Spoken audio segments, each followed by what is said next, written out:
Vamos a dar la bienvenida en Arriba Santa Fe a Alejandro Larriera, un conocido porque desde hace muchos años trabaja en el proyecto Yacaré. Y ayer, cuando repasábamos las tapas, hablábamos de esta reinserción al hábitat de yacaré goberos, que son unas especies bastante raras aquí en Santa Fe, y él nos va a contar por qué. ¿Cómo estás, Ale? Gracias por venir. ¿Qué tal? Buenos días. Bueno, muchas gracias por la invitación. Aclaro también que me estoy entreteniendo con otras cosas, porque soy subsecretario de Recursos Naturales ahora, pero bueno, el tema de la marca Proyecto Yacaré ya lo tengo grabado en la carne directamente, ¿no? Así que, bueno, sí, se han hecho unas liberaciones, como se hacen todos los años. En realidad la noticia de esos 18 animalitos que habíamos soltado era para destacar que en realidad estos se los largaron en un programa de seguimiento con equipos de radiotelemetría y posicionamiento satelital para ver cuál era la distribución de estos animales después que se hace la liberación. Pues claro, por ahí alguna gente veía y dice, che, ¿y por 18 yacaré hacen? Porque claro, saben que liberamos miles al año, entonces eso no parecía mucho. Entonces, eso puntualmente se refería a un trabajo de investigación que se está haciendo con CONICET, en este caso con el Instituto de Diamante, con investigadores que están en tiempo compartido entre Diamante y las instalaciones del proyecto Yacaré. Como así también tenemos, ahí se alcanza a ver el equipito que tiene en el cuello. ¿Qué información pretenden recabar? Hemos hecho ya anteriormente unos trabajos muy importantes con equipos de radiotelemetría en hembras reproductivas, con lo cual se seguía el home range, que sería el área de distribución que tiene la hembra, cuánto cuida el nido, cuándo deja de cuidar el nido, era toda información que estábamos buscando. Pero siempre persistía la duda, no solo para nuestras especies, sino para las otras especies de cocodrilo, es cuando liberás los animales, ¿qué hacen los animales que liberás? ¿Se quedan en el lugar? ¿Se van muchos? ¿Se van poco? ¿Cuál es la supervivencia que tienen? Porque sabemos que los animales pequeños tienen una baja supervivencia. Entonces, este trabajo tiene por objeto hacer un seguimiento de qué es lo que ocurre con los animales que se liberan, independientemente de que nosotros ya encontramos desde el año 2000, mira, estoy hablando de la prehistoria, ahí aparecieron las primeras hembras que habían sido liberadas y que estaban reproduciendo. Eso quiere decir, los animales que liberás, cuando los liberás de un año, tienen altas posibilidades de llegar al estado adulto y reproducir. Pero cuando los liberás así chiquitos, que es lo que ocurre en la naturaleza, que es lo que pasa con los animales en la naturaleza, cuando nacen son chiquitos, se viene el invierno enseguida y bueno, había que ver qué es lo que pasaba. Así que bueno, este trabajo ya se hizo el año pasado con otros 18 animalitos. La verdad que el seguimiento arrojó que la supervivencia no es buena en este tamaño, lo que en definitiva termina siendo lo que justifica el sistema de ranching. O sea, los huevos se cosechan en la naturaleza, se incuban artificialmente y se los cría en cautiverio durante el primer año porque es la etapa de más alta pérdida de individuos. Y esto es lo que ha permitido que esta especie, bueno, que estaba a punto de extinguirse, por lo menos hoy esté en otro rango. Exacto, lo que estamos haciendo es de alguna manera corroborar científicamente lo que era el fundamento filosófico del proyecto. O sea, como la mayoría de los reptiles, los cocodrilos y particularmente nuestro yacaré producen una gran cantidad de huevos, de los cuales nacen relativamente pocos, y de los que nacen durante el primer año mueren muchos, prácticamente el 80-90%. ¿Y la mortalidad tiene que ver con, bueno, depredadores naturales, con causas ambientales? Tiene que ver con todo. En la etapa de nido, la predación es un factor importante, hay diversos factores ambientales, cuanto más seca es la temporada, mayores son los niveles de predación, porque los animales que se pueden alimentar de los huevos tienen menos alimento, entonces se concentran más en estos huevos. Tienen que ver en la provincia de Corrientes, por ejemplo, los incendios de los pastizales en las áreas de nidificación, en nuestra provincia las inundaciones por lluvias excesivas en la zona de los bajos submeridionales. Que este año han sido complicadas. Fue un año, la verdad que bastante complicado.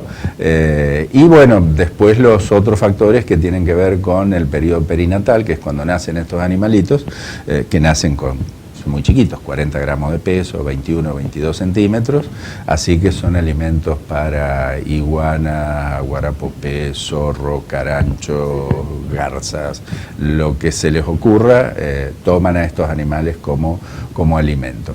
Lo cual explica la estrategia reproductiva de la especie, de que es de producir una abundante descendencia para garantizar que algunos puedan llegar al estado adulto. O sea, eso es. Entonces, el sistema de ranching se basa en, de alguna manera, aprovechar esa situación, salvando una gran cantidad en la incubación y salvando otra cantidad muy importante en el primer año, que es el de fragilidad para la supervivencia, y derivando al circuito comercial una parte, como se hace en todo el mundo, o sea, en Estados Unidos, en Australia, en África, ahora siguiendo el ejemplo argentino, en varios países de América Latina. Brasil está haciendo ranching, ¿Y acá Colombia en Argentina es importante la derivación hacia el sistema comercial? Es lo que prácticamente sostiene el sistema, tanto en Santa Fe como en la provincia de Formosa, que es el que tiene el proyecto más importante en términos de cantidad de huevos cosechados, y la provincia de Corrientes, que también tiene otro proyecto muy importante. De cualquier modo, sí hay que aclarar, esto lo he dicho últimamente, que la situación en este momento a nivel global no es favorable para este tipo de productos. Lamentablemente, antes era mucho más fácil explicar cuál era la valoración del uso sostenible. Uno decía, mira, antes había tanto, o sea, lo podemos mirar con la clasificación de la especie a nivel internacional. Se la consideraba en peligro, estaba como especie críticamente amenazada, y hoy en la Argentina está catalogada como no amenazada. Todos los santafesinos sabemos que es abundante, porque lo tenemos acá en la laguna directamente. Antes no se lo veía, y siempre doy este ejemplo, o sea, el yacaré overo, nuestro yacaré, habita en Argentina, Brasil, Bolivia, Uruguay y Paraguay. Va a ser 30 años que iniciamos este proyecto acá. En aquella época estaba en la misma situación en los 5 países, y en este momento en la Argentina está totalmente fuera de peligro. Bien. En los otros está cada vez peor. En los otros no se inició un programa de estas características, y acá sí. Lo único que explica la situación poblacional de estos animales es lo que ocurrió acá. Pero, bueno, hay sectores que no tienen que ver con nuestras regiones a nivel global, que están atacando muy fuertemente los programas de aprovechamiento sustentable. Yo siempre digo, vivimos ahora en un mundo de 140 caracteres. Vos explicás el uso sustentable, lo fundamentás, explicás el beneficio para los pobladores locales, cómo se involucran, cómo le dan valor a esto, y viene alguien y te dice, son todos asesinos. Y se acabó la discusión. Entonces es difícil pasar a la siguiente etapa de racionalizar esta cuestión. Así que hoy estamos viendo a nivel global que hay un retroceso de este tipo de programas, y bueno, la verdad que empezando a buscar seriamente otras alternativas, porque uno que siempre trata de ver un poco más allá, mi visión es que en 3, 5, 10 o 15 años esto cada vez va a ser más objeto de fuertes ataques. Nos guste o no nos guste, hay que buscar otros mecanismos. ¿Qué otros mecanismos podrían intentar?